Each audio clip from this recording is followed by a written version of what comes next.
Abramos por favor nuestras Biblias en el libro de Miqueas, capítulo 6, versículo 8. Yo sé que algunos van a tener problemas en encontrar Miqueas, casi nunca vamos a Miqueas para estudiar o para leer citas bíblicas de Miqueas. ¿Ok? Después de Jonás sigue Miqueas, antes de Nahum. Hay ahí que les pedíamos que se memorizaran los libros del Antiguo Testamento por eso, ¿ok? Para que puedan encontrar las citas bíblicas de una manera más rápida. Miqueas capítulo 6, versículo 8. Eso es lo que vamos a estar haciendo.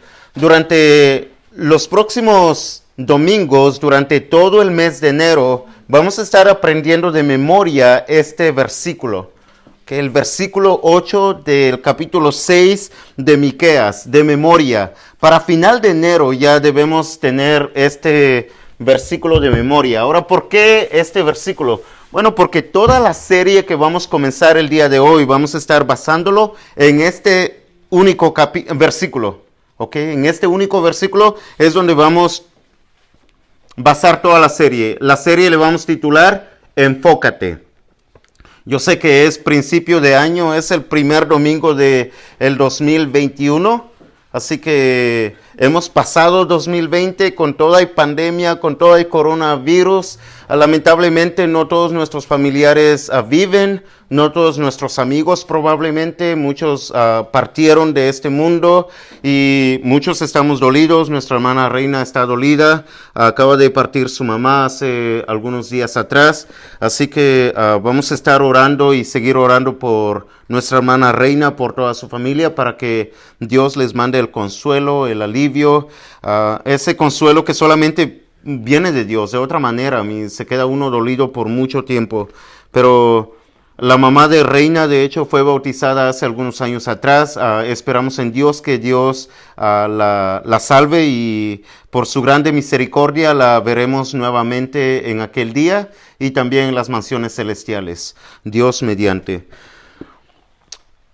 Pero siendo un año nuevo, entonces necesitamos enfocarnos. Necesitas tú enfocarte. Ahora, ¿en qué nos vamos a enfocar? Como iglesia, pero como cristianos individuales, necesitamos aprender a enfocarnos en aquello que para Dios es más importante.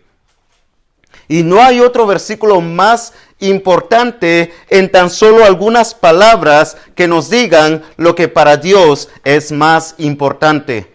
Otra vez, no hay otro versículo. Yo sé que hay varios versículos muy importantes, pero que definan lo que es más importante para Dios y de esa manera nosotros poder enfocarnos en las cosas más importantes para Dios. ¿Me entienden? Este es el versículo que vamos a estar viendo. Obviamente lo van a memorizar y dice así: Oh hombre, Él te ha declarado lo que es bueno. Jehová te ha declarado lo que es bueno, hablando el profeta Miqueas. ¿Y qué pide Jehová de ti? Solamente hacer justicia y amar misericordia y humillarte ante tu Dios. Otra vez. Esto es lo que Dios pide de ti. Solamente que hagas justicia, que ames misericordia y que te humilles delante de Dios. Entonces, en resumen, hay tres palabras: justicia, misericordia y humildad. Hay tres cosas que Dios pide de ti. Y durante todo este mes nos vamos a estar enfocando en estas tres cosas. Conmigo: justicia, misericordia, humildad. Otra vez: justicia, misericordia y humildad. Estas son las tres cosas que Dios pide y requiere de ti más que cualquier otra cosa en toda la vida, en toda tu larga o corta vida, porque la vida para algunos, por ejemplo, Daniel, es relativamente corto, pero para mí es relativamente largo. Para el hermano Lidio mucho más largo. Es una eternidad. Pero no importa qué tantos años tengas, Dios pide estas cosas de ti. Dios demanda estas cosas. Otra vez, si tenemos que enfocarnos en las cosas más importantes de la vida, en lo que para Dios es más importante, son estas cosas: justicia, misericordia y humildad. Pero el día de hoy vamos a estar viendo el contexto de este versículo un poco. Miqueas es un profeta que Dios envió a dos pueblos, o un solo pueblo. El reino del norte, que estaba compuesto por 10 tribus, Israel. Pero también Dios envió a Miqueas al reino del sur, que estaba compuesto por 2 tribus y se le llamaba Judá. El reino de Israel, el reino de Judá. Juntos hacen el reino o el pueblo de Dios. Miqueas vino hablando y profetizando al pueblo, a los dos pueblos, en los últimos años del siglo VIII antes de Cristo. En los últimos años del siglo VIII. Viene Miqueas a profetizar, a hablar palabra de Dios. Y Miqueas, usando las palabras de Dios, le dice al pueblo en qué es lo que tiene que enfocarse y por qué estaban sufriendo de la manera que estaban sufriendo.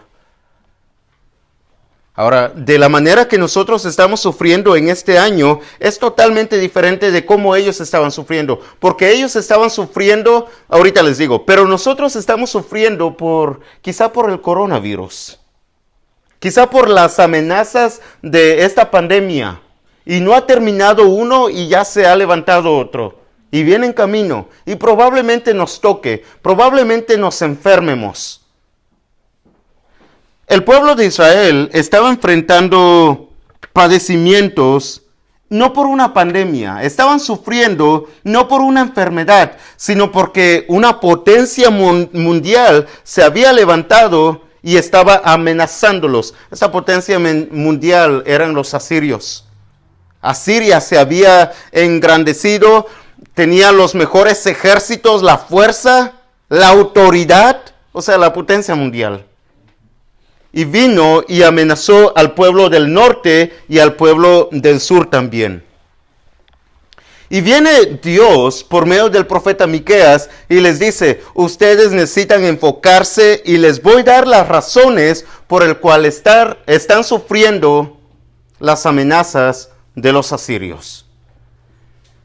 Y el profeta Miqueas les dice: las amenazas que ustedes están sufriendo y la forma que están sufriendo no es por la fuerza militar de otro pueblo. No es de qué tan poderoso sean tus enemigos, sino por la debilidad moral que hay en ti. Por eso estaban sufriendo el pueblo de Israel y el pueblo de Judá. No porque Asiria era sumamente poderoso, no porque ellos eran la potencia mundial, no porque ellos tenían el mejor ejército, no. ¿Saben cuál era la razón? Porque ellos estaban haciendo lo malo delante de Dios. Si tenemos que aplicarlo a nuestros días, mira, todas las veces que nosotros padecemos, no quiero decir todas porque me acuerdo de Job, pero la mayoría de las veces que nosotros padecemos sufrimientos, dolores, penas, no es por la fuerza tal vez de la enfermedad, de las pandemias. ¿Sabes por qué? ¿Por qué se levantan este tipo de sufrimientos? Muchas veces se levantan este tipo de sufrimientos y nosotros padecemos porque hay inmoralidad dentro de nosotros. Hay maldad dentro de nosotros. Porque no estamos bien delante de Dios. Porque no estamos enfocados. Mira solamente algunos versículos, por ejemplo, los versículos que siguen después del 8, versículos 9 al versículo 12 dice así: la voz de Jehová clama a la ciudad, es sabio temer a tu nombre. Prestad atención al castigo y a quien lo establece. ¿Sabes qué es lo que está diciendo? Vean el castigo que se les viene. Vean las amenazas.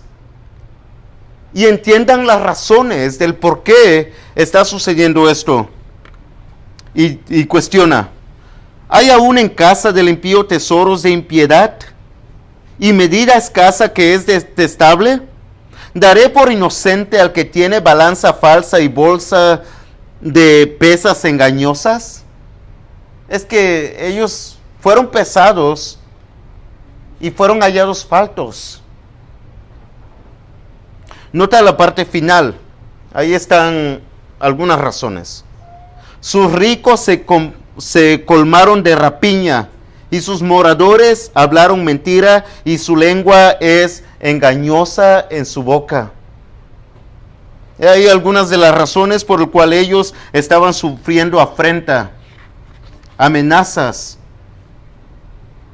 Sí, una de las cosas que tenemos que notar es que en todo el libro de Miqueas, nunca Miqueas le dice al pueblo que ellos no se estaban congregando, que ellos no estaban adorando, que ellos no estaban yendo al templo. Nunca se les dice ni se les critica de esa manera. Porque saben que el pueblo aún seguía yendo al templo, aún seguían haciendo los rituales que Dios les había mandado, aún seguían haciendo todo de acuerdo al libro, de acuerdo a la ley. Entonces, ¿cuál es el problema? Bueno, el problema es que se estaban enfocando en las cosas de religión, pero se estaban olvidando de la gente. Y los estaban abandonando e incluso les estaban engañando. Por eso. Ve a Miqueas capítulo 6, versículos 1 al 5.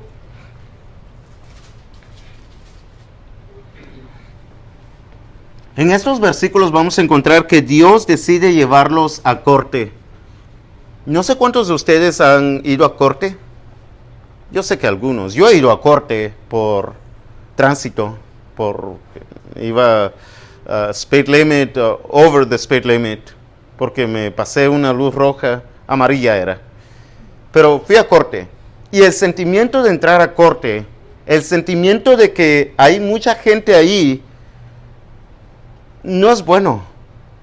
No es nada agradable. Ahora, imagínate, si Dios te lleva a ti a corte. ¿Te gustaría que Dios te lleve a corte? A mí no. Yo creo y espero que a nadie le guste que Dios los lleve a corte. Pero Dios decide llevar a corte a su pueblo, a Israel y a Judá. Nota los versículos 1 al 5. Oíd ahora lo que dice Jehová. Levántate, contiende contra los montes, y oigan los collados tu voz. ¿Sabes lo que Dios está haciendo? Es que le dice al pueblo: tengo testigos. Los montes que han estado ahí por mucho tiempo son testigos. Los collados son testigos. Y ustedes van a estar en esta corte.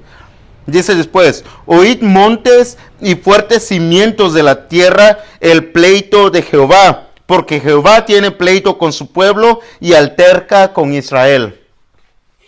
Jehová estaba enojado. Y esto es lo que dice: pueblo mío, ¿qué te he hecho? ¿O en qué te he molestado? Dice Dios. ¿Qué es lo que te molesta? ¿Qué es lo que yo hice? Responde contra mí, porque yo te hice subir de la tierra de Egipto. ¿Sabes lo que está diciendo ahora Dios? Tú actúas como que si yo hice algo malo, pero todo lo que yo he hecho es todo lo bueno. Solamente lo bueno. Dice: yo te hice subir de la tierra de Egipto, y de la casa de servidumbre te redimí, y envié delante de ti a Moisés y a Aarón y a María.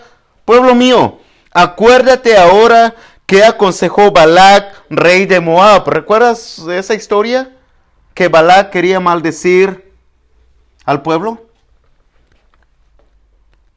Y que le respondió Balaam, hijo de Beor, desde Sittim hasta Gilgal, para que conozcas las justicias de Jehová, y en vez de de maldecirlos, Dios los bendice. Dios siempre había sido muy bueno para con Israel y para con Judá. Recuerden esta frase, ¿ok?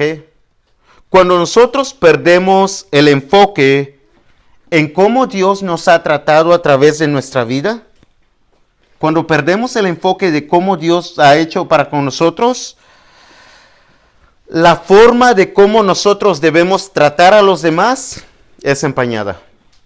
¿Por qué? Porque se nos ha olvidado lo bueno que Dios ha sido con nosotros. Y por lo tanto, nosotros, por nosotros mismos, no sabemos actuar de una buena manera para con nuestro prójimo. Entonces, la demanda de Dios comienza haciendo un fuerte argumento a su favor de su fidelidad y de su bondad.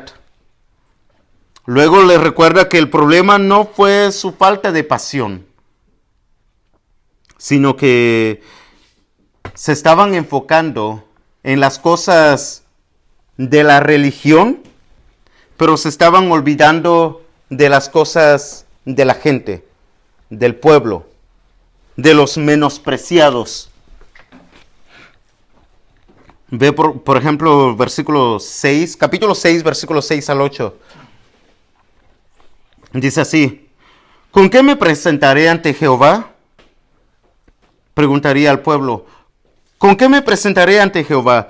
Y adoraré al Altísimo. Me presentaré ante él con holocaustos, con becerros de un año. ¿Se agradará Jehová de millares de carneros o de 10,000 arroyos de aceite? ¿Daré mi primogénito por mi rebelión, el fruto de mis entrañas por el pecado de mi alma? ¿Sabes lo que ellos están haciendo? Lo que la mayoría, lo que cualquiera haría. Es como, por ejemplo, si yo hago algo mal en contra de alguien y viene y dice que yo hice algo mal. Entonces, lo primero que regularmente tratamos de hacer es sobornar. ¿Alguien aquí ha tratado de sobornar a alguien? Yo creo que algunos, no queremos ser honestos tal vez, pero yo creo que algunos hemos tratado de sobornar a alguien. Ahora, ¿por qué hemos tratado de sobornar? ¿Qué es lo que eso causa en nosotros? ¿Qué es lo que eso causa en la persona que tratamos de sobornar? ¿Sabes que regularmente tratamos de sobornar porque nosotros queremos estar en control de la situación? Y si nosotros pagamos, entonces automáticamente cualquier cosa mala que yo he hecho se cancela porque yo ya pagué.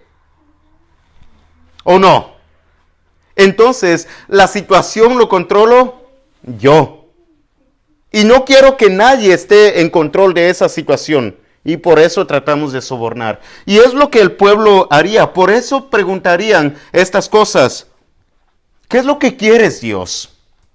Si yo he pecado, ¿qué quieres? Dime, ¿qué te ofrezco? ¿O quieres que vaya a la iglesia todos los domingos? Ok. Pero qué fácil, ¿no? Ok, los miércoles también. Voy. Pero ya, calmado. Y es fácil. Oh, ¿quieres que cante? Pss, a mí me gusta cantar. Yo canto. ¿Quieres que lleve mi Biblia? Yo la llevo. ¿Que la lea? Yo la leo. No hay problema. Y son el tipo de preguntas que haría el pueblo de Israel. Pero nota lo que dice el 8 otra vez. Oh hombre, Él te ha declarado lo que es bueno. ¿Y qué pide Jehová de ti? Solamente hacer justicia y amar misericordia y humillarte ante tu Dios. Solo eso. Solo esto. Que hagas justicia, que ames la misericordia y vivas humildemente. ¿Es difícil? Esto es lo bueno. ¿Es difícil? No es difícil. no es tan gravoso. Ok. 3 cosas bien rápido. Número 1. Bueno, ¿por qué estamos hablando de bueno? No es por mi apellido, ¿ok? No es por bueno. Sino porque dice, nota lo que dice otra vez el versículo. Oh, hombre, Él te ha declarado lo que es bueno. Por eso estamos hablando sobre lo que es bueno. Porque Dios nos ha declarado lo que es bueno. Lo primero entonces es, bueno, no significa estar en el lugar correcto. Ok. Estamos en la iglesia.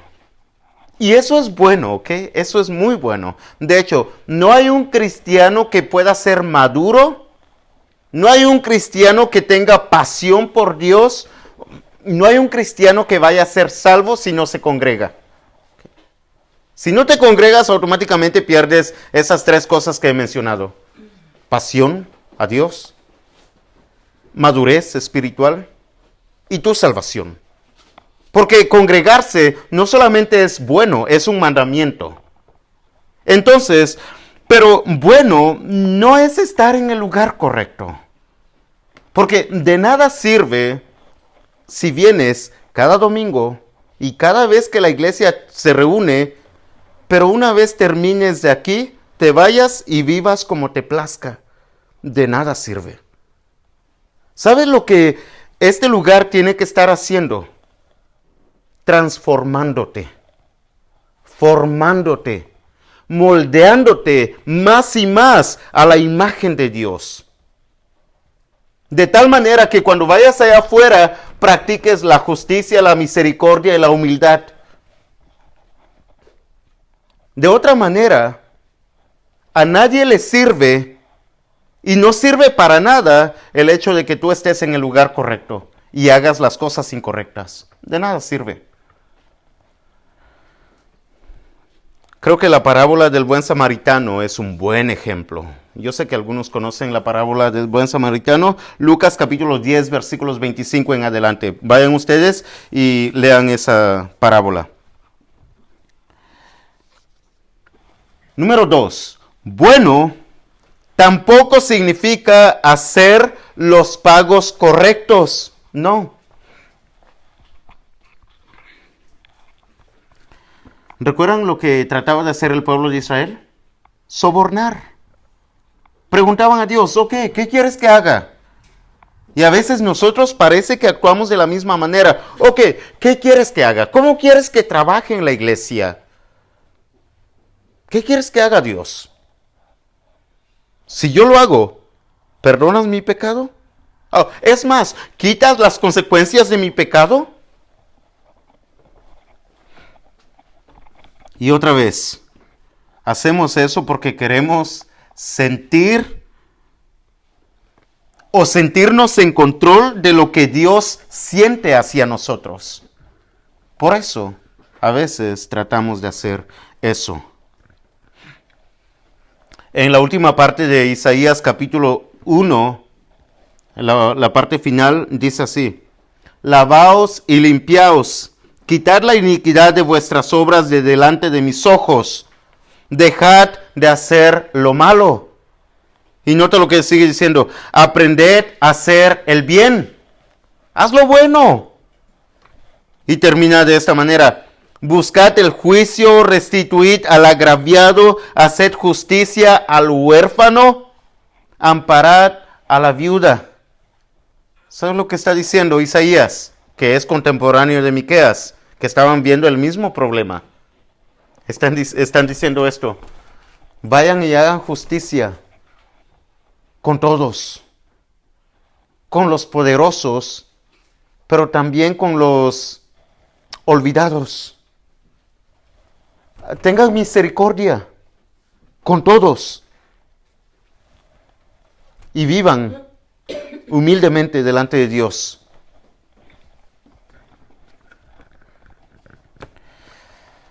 Y por último, número 3. Bueno es tratar bien a las personas, a todo el mundo. Eso es bueno. Tratar bien a todas las personas. Hay varias citas bíblicas que nos enseñan eso. Voy a leer solamente uno. Deuteronomios capítulo 10, versículo 18 dice así. Que hace justicia al huérfano y a la viuda, que ama al extranjero dándole pan y vestido. Eso es bueno. Eso es muy bueno.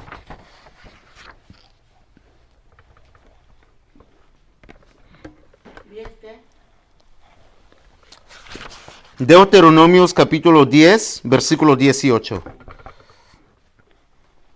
El mejor ejemplo obviamente es el Señor Jesucristo, el cual siendo en forma de Dios no escatimó en ser igual a Dios, sino que se humilló de tal manera y vive como pobre y con los pobres, con los olvidados, con los más desafortunados y con todos aquellos que eran rechazados.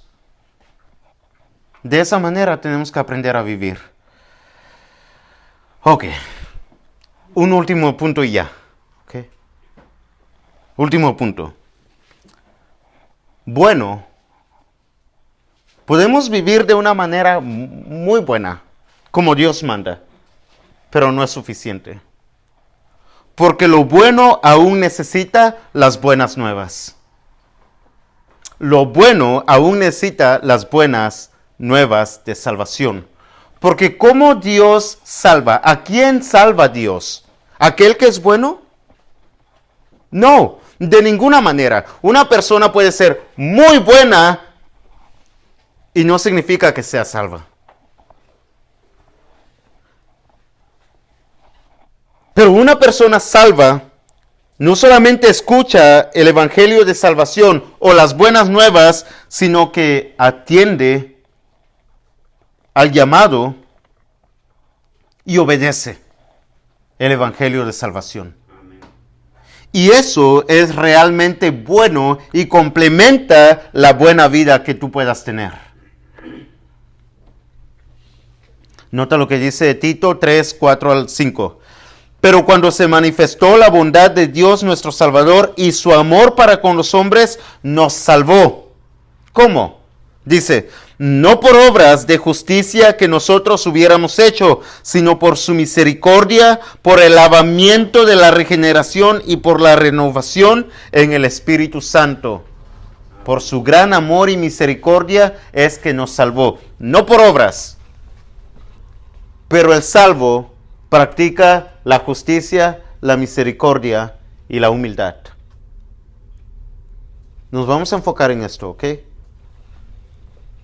Y se aprende en la cita bíblica de memoria. Miqueas 6, 8.